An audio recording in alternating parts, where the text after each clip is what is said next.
A kú déédé àsìkò yìí, kókó inú ìwé ìròyìn la mú wá fún yín láti inú àwọn ìwé ìròyìn ilẹ̀ Nàìjíríà. Orúkọ tèmi ni Ọmágbémisọ́lá Ọmọlọ́gọ̀mádẹ àìjẹran ẹdán. Ìjọba àpapọ̀ ti wọ́gi lé pàréèdì tí wọ́n ti ṣètò rẹ̀ síwájú àkókò yìí láti fi sàmì ayẹyẹ ọdún òmìnira Nàìjíríà lọ́la Ọjọ́rú ọjọ́ 1 oṣù kẹwàá. Ìkéde yìí wáyé nínú àtẹ̀jáde àná láti ọ́fíìsì akọ̀wé ìjọba àpapọ̀ bí wọ́n ti ṣàlàyé wípé ìjọba àpapọ̀ fi tìfẹ́tìfẹ́ kéde àyípadà ètò fún ayẹyẹ òmìnira. Wọ́n fi kún wípé ìjọba kábàámọ̀ lórí ìnira tí ìgbésẹ̀ yìí lè dá sílẹ̀, ṣùgbọ́n tẹnumọ́ wípé àwọn ètò yòókù ṣì ń tẹ̀síwájú. Lára rẹ̀ ni ìkéde ààrẹ, eré ìbílẹ̀ àti National Campus Debate. Ìjọba àpapọ̀ mọ rírì òye ọmọ Nàìjíríà bí wọ́n ti rọ̀ wọ́n kí wọ́n tẹ̀síwájú àti máa ṣe àtìlẹ́yìn fún Renewed Hope Agenda ìjọba tó wà lóde. Níbi ìpàdé pẹ̀lú àwọn akọ̀ròyìn tí ó wáyé lánàá ní ìlú Àbújá ni akọ̀wé ìjọba àpapọ̀ George Akume ti ṣàlàyé wípé ọjọ́ òmìnira kì í ṣe fún ayẹyẹ nìkan, ṣùgbọ́n ọjọ́ tí ó pèsè àǹfààní láti ronú jinlẹ̀ fún ìsọdọ̀tun ìfẹ́ orílẹ̀-èdè, ibi tí a ti ń bọ̀ gẹ́gẹ́ bí orílẹ̀-èdè, ibi tí a gbé dúró, àfojúsùn wa fún ìṣọ̀kan, àlàáfíà àti ìlọsíwájú. Àkọlé tọdún yìí ni wọ́n pè ní kí gbogbo ọwọ́ wà lójú iṣẹ́ fún ìlọsíwájú orílẹ̀-èdè, all hands on deck for a greater nation. Akume wá gbóríyìn fún Renewed Hope Agenda ààrẹ Bọ́lá Tinubu bí ó ti ṣe àpèjúwe rẹ̀ ní ìgbésẹ̀ láti mú àyípadà rere bá Nàìjíríà.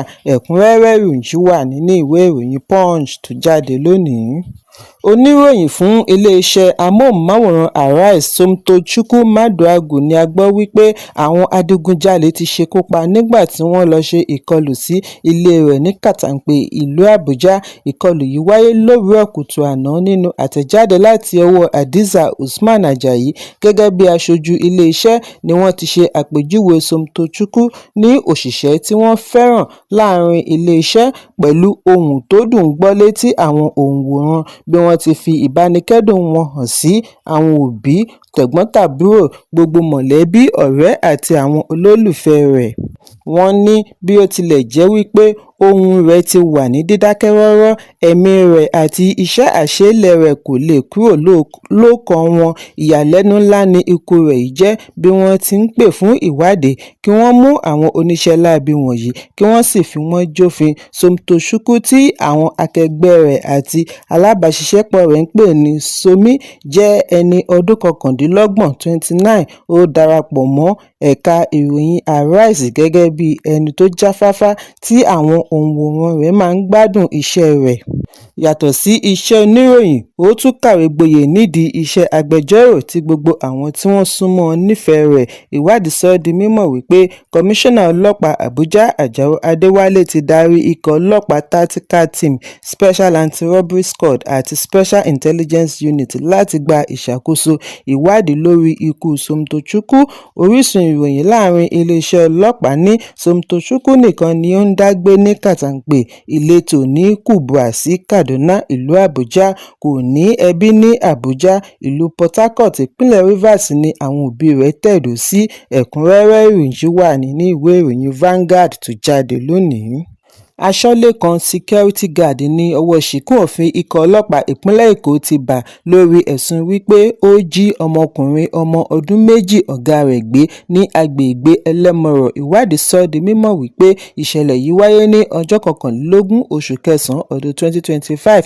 Gẹ́gẹ́ bí àtẹ̀jáde láti ọwọ́ alukoro ọlọ́pàá ìpínlẹ̀ Abímbọ́lá Adébísí, ìyá ọmọ yìí ni ó wá ṣe àfisùn sí àgọ́ ọlọ́pàá Ẹlẹ́mọ̀rọ̀ wípé aṣọ́gbà wọn ti sálọ pẹ̀lú ọmọ àti ẹ̀rọ ìbánisọ̀rọ̀ láàrin aago 12 kù ìṣẹ́jú 10 alẹ́.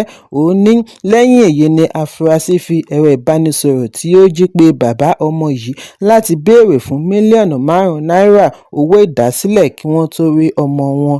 Bí àgọ́ ọlọ́pàá Ẹlẹ́mọ̀rọ̀ ṣe gba ìròyìn yìí ni wọ́n bọ́ sójú iṣẹ́, ṣe àbẹ̀wò sí ibi ìṣẹ̀lẹ̀, fi ọwọ́ ṣìkún òfin mú ẹnìkan tí wọ́n pe orúkọ rẹ̀ ní Haruna Dauda. Òun ni ó jẹ́ onídùúró fún afurasí níwájú ẹni gbà síṣẹ́. wàhálà yìí mú kí aṣọ́gbà tètè yọ̀ǹda ọmọ kí wọ́n tó tọpinpin rẹ̀ dé ibi tí ó fi ara ṣoko sí ní ọjọ́ 23 oṣù kẹsàn-án. wọ́n ní ó jẹ́wọ́ ẹ̀ṣẹ̀ bí wọ́n ti fi sí àhámọ́ ọlọ́pàá. Adébísí fi kún un wípé láìpẹ́ wọ́n á fi ojú rẹ̀ ba ilé-ẹjọ́ lẹ́yìn ìwádìí. Kọmíṣánná ọlọ́pàá Ọlọ́rundáre Jimoh koro ojú gidigidi sí ìṣẹ̀lẹ̀ yìí bí ó ti rọ àwọn òbí àti alágbàtọ́ kí wọ́n wà lójúlalákàn fi ń ṣọ́rí bí wọ́n ti pèsè ojú òpó tí aráàlú lè pè sí fún ìpè pàjáwìrì emergency. Ẹ̀kúnrẹ́rẹ́ ìròyìn wà nínú ìwé ìròyìn Punch tó jáde lónìí. Ẹgbẹ́ àwọn òṣìṣẹ́ ifásitì ASUU ti fún ìjọba àpapọ̀ ní gbèdéke ọjọ́ 14 láti fi yanjú ìbéèrè oníkókó 7 tàbí kí wọ́n kojú ìyanṣẹ́lódì. Ẹgbẹ́ ní ìpinnu yìí wáyé níbi ìpàdé ìgbìmọ̀ òṣìṣẹ́ ọjọ́ Àìkú ní ifásitì Àbújá. Ààrẹ gbogbogbò fún ẹgbẹ́ ASUU akàwégboyè Chris Piuna ni ó ṣe ìkéde ìyanṣẹ́lódì yìí níbi ìpàdé pẹ̀lú àwọn akọ̀ròyìn lánàá ní ìlú Àbújá. Ó ní bí ó bá máa fi di ẹ̀yìn ọjọ́ 14 tí ìjọba kọ̀ àti gbé ìgbésẹ̀, àwọn kò ní bẹ́sùbẹ̀gbà àti gùnlé ìyanṣẹ́lódì aláìlópin. Àìpẹ́ yìí ni Mínísítírì fún ètò ẹ̀kọ́ ṣe àgbékalẹ̀ ìgbìmọ̀ níbi tí Permanent Secretary Abel Enitan ti jẹ́ alága láti ṣe àgbéyẹ̀wò ọ̀rọ̀ ASUU kí àlàáfíà lè jọba ní ẹ̀ka ifásitì, ṣùgbọ́n títí di wákàtí yìí ni ìgbìmọ̀ kò tíì sọ̀rọ̀ lórí àbá wọn. Bákan náà ni Mínísítà fún ètò ẹ̀kọ́ Dr. Tunji Alausa náà sọ níbi ìfọ̀rọ̀wánilẹ́nuwò wípé ASUU ò nílò àti gùnlé ìyanṣẹ́lódì nítorí ìjíròrò ti ń lọ lọ́wọ́. Bí ó ti rọ àwọn òṣìṣẹ́ ifásitì kí wọ́n ṣe sùúrù pẹ̀lú àbájáde iṣẹ́ tí wọ́n gbé fún ìgbìmọ̀ tí wọ́n ní ìrètí wípé yóò yanjú ìṣòro ASUU. Ẹ̀kúnrẹ́rẹ́ ìròyìn wà nínú ìwé ìròyìn The Nation tó jáde lónìí. Gómìnà ìpínlẹ̀ Plateau Caleb Mutfwang ti yẹ arábìnrin ará ilẹ̀ Mecca tí ó dá owó $5,000 tí ó rí he padà fún ẹni nígbà ìrìnàjò Hajj ọdún 2025 ní Saudi Arabia sí.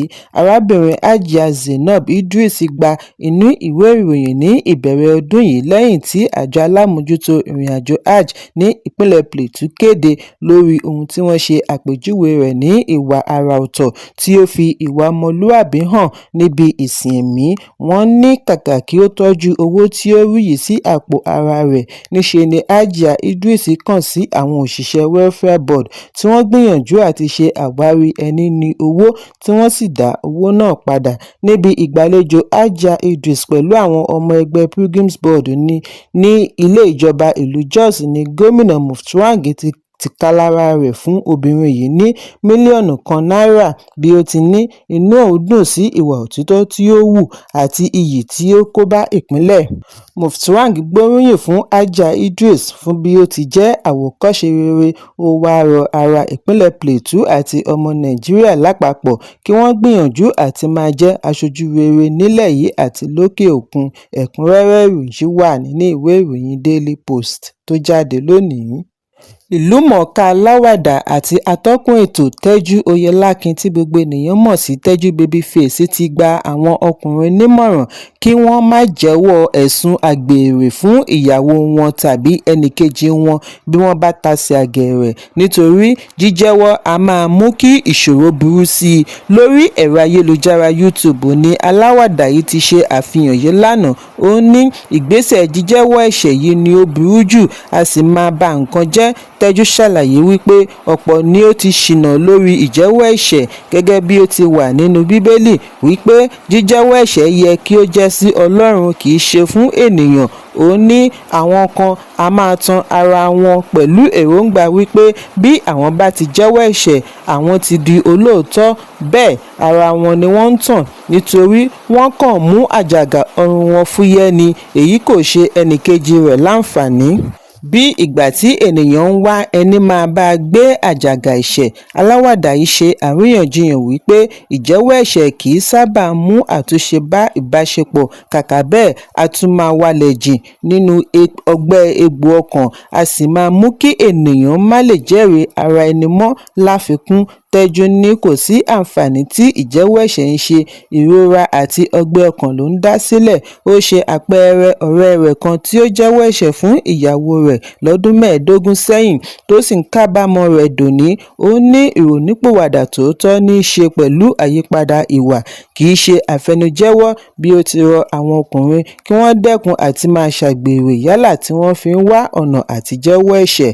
Ẹ̀kúnrẹ́rẹ́ ìròyìn yìí wà nínú ìwé ìròyìn Punch tó jáde lónìí. Àwọn olólùfẹ́ àti akẹgbẹ́ ti gba orí ẹ̀rọ abánidọ́rẹ̀ẹ́ láti ṣe ayẹyẹ ọjọ́ ìbí àgbà òṣèré Jọkẹ́ Silva bí ó ti pé ẹni ọdún 64 64 lánàá. Lórí ẹ̀rọ abánidọ́rẹ̀ẹ́ Instagram ni Silva ti fi ìmoore rẹ̀ hàn sí Ọlọ́run fún àánú, oore-ọ̀fẹ́, ààbò, ìpèsè àti ẹ̀bùn ẹbí, ọ̀rẹ́ àti alábàáṣiṣẹ́pọ̀.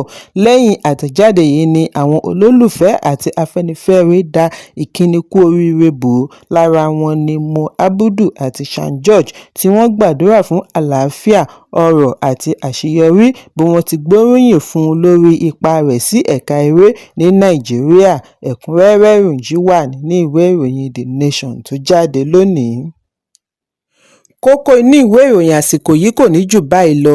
Ẹ pàdé mi ní ìrọ̀lẹ́ fún àkọ́tún ìròyìn. Kí a tó lọ, ẹ má ṣaláì fi àkíyèsí yín ránṣẹ́ kí ẹ sì bá wa subscribe sójú náà wa lórí YouTube kí kókó inú ìwé ìròyìn lè máa tẹ̀ yín lọ́wọ́ ní kíákíá.